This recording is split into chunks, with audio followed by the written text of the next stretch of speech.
when we talk about financial numbers, right? So there are a couple of numbers that we typically refer to and typically are also part of these kind of investor meetings or whenever you are looking at the health of an organization, right? You look at the revenue, which is the basic first number that you look at. You look at the cost, which then leads to the margin. So there's the revenue, there's the margin. And these are mostly the two numbers that people always talk about. And most of the conversations just end there. But in the time I've got to know Aniket believes there's a third number, which is much, much more important than both of these two combined. And that is cash flow. As Aniket says, cash is king. Right. So I would just like to ask Aniket, like, being part of dealing with clients who like Bizongo has a clientele who significantly face cash flow issues, and that hampers a lot of their day-to-day operations. And like, what do you think of cash flow, and how is it that you were able to help these people out throughout their day-to-day operations by delivering certain solutions for this?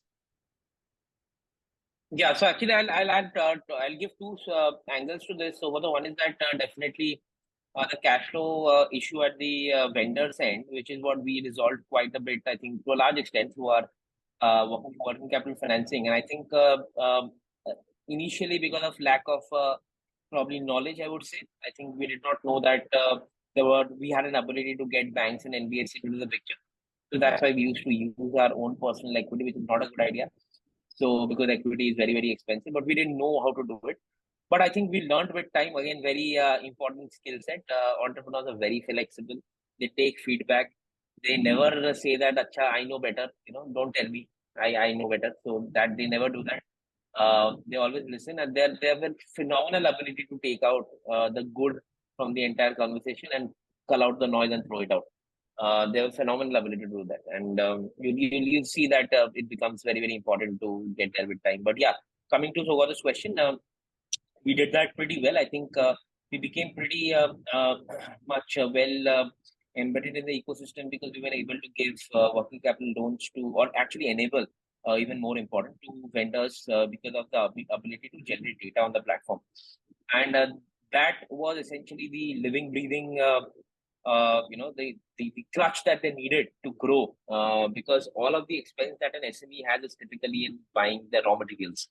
And if they're able to get money to do that, then their business is safeguarded, and whatever business they do or whatever cash they generate from the business can then be put into growing. Because you have to realize that startups can grow, take equity money, but SMEs can't because of the nature of the business and the asset-heavy models and the fact that the future cash flow is going to be plateaued at a certain point.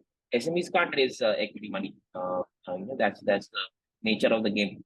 So that is why I think found that sweet spot, and we were able to do that. But I will actually add one point to what Sogata said. Cash flow is also very important for a company's functioning. And see, I think in an ops-based business, typically something that doesn't happen in pure software businesses.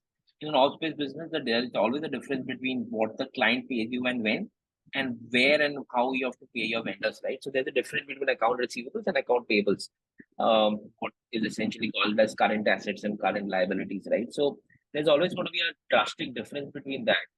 But see, the thing is that you need to be sensitized about it. Probably see, if you go to the hinterlands of this country, you'll see that a lot of businesses end up doing business or transactions with other SMEs on a credit basis only when they know them for 5+ years. When the behavior is established, and you'll be surprised how prudent they are in terms of cash flow management. Because that's the law of nature, right? When you don't have something, you know how to protect it.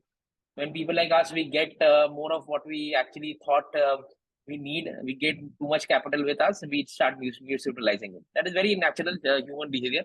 But I would say that if you want to understand cash flow management, go and meet Indian SMEs all across the country. See how they function, see how they think, see how much they value the interest on the current debt payments, as well as the long-term working capital loans and term loans that they've taken, and how they kind of put it in their head as an expense statement in their P&L. That's very, very important. And we were kind of still try to take it very intellectually. Let's get debt, debt ले लिया 15% पे date लेने तो ले लिया, अरे नहीं, मतलब इट्स कमिंग फ्रॉम समवेयर ना, you have to give it from your profit. 15% पे तुमने डेट ले लिया, ठीक है यार, SME imagine the SME can literally doesn't have the pressure to raise equity, so he can still go ahead, make a decent business, and you can see what's happening in the SME IPO index, right? You can still get it done. तो वो भी नहीं कर सकते, you have to actually make sure that you have a decent PNL and you can raise equity capital on front of that. And then if you're spending money on things like debt, etc., it becomes very painful. So that's why from ground zero itself, cash flow is supremely important. And honestly, in 2015, when I had started off, people did not pay a lot of heed to the cash flow statement, but it has become very important now because two things have been established. One, that in India, a lot of operation-centric businesses are actually going to do well. So it has been established beyond I doubt. was just reflecting on what Aniket was saying, right? Like that, most of the SMEs, right, or even larger established companies have always known or believed for a long time that, the cash flow aspect is like super critical.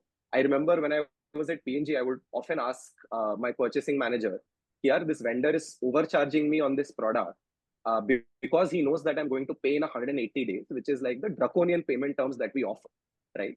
And what he said very importantly there was, I don't care about saving 5% cost or margin on this particular product, because the 180 days that I get to not pay the guy, I can invest that money again and again in the business, right?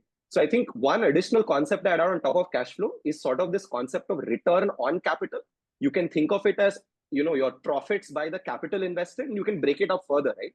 You can make it profits by revenue into revenue by capital invested, which is basically making it two things, right? Your margins into the number of times you can turn your capital. So it doesn't necessarily say that if your margins are low, the business is bad, because your capital turns can be very, very fast, right? To compensate for slightly lower margins. So I think this trade-off, margin, capital turns, what is important only becomes relevant if you start looking at cash flow as an important metric to begin, right? Because if you only look at margins or revenues, as Shogoto was saying, you will never think about the capital turns. You will never think about the fact that I'm making 5% less, but I'm doing it 5 times more, right? Which leads to a multiplier effect on the actual amount of hard cash that your business is able to, perhaps generate. And I remember this from the purchasing manager conversation. It's very, very blunt, right? Ki 5% margins or 180 days of, payables. I'm going to take 180 days of payables than 5% in margin benefit, because the benefit of that 180 days is just so much more overall.